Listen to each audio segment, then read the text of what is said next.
In this video, I'm going to show you how to activate and use Wispr Flow on your computer to streamline your daily writing and editing tasks. I'll start by opening the application and navigating down to the Settings menu located in the bottom left corner of the interface.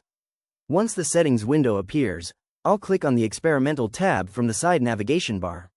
From here, I'm going to toggle the switch to enable Command Mode, which is a powerful feature that allows for advanced voice-controlled editing and formatting.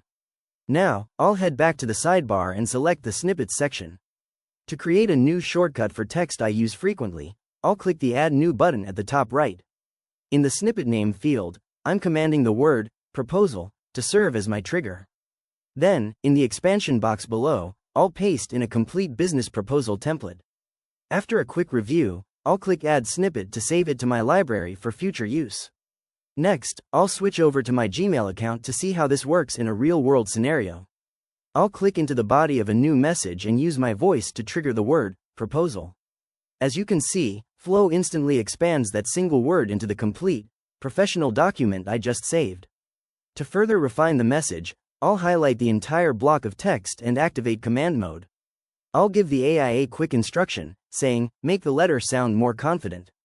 Flow then processes the request and automatically rewrites the content with a more assertive and polished tone. This makes it incredibly easy to perfect your emails and documents on the fly. And that is how you set up and use Wispr Flow to maximize your productivity and improve your writing workflow. If you found this walkthrough helpful, please consider liking the video and subscribing for more quick tips and tutorials.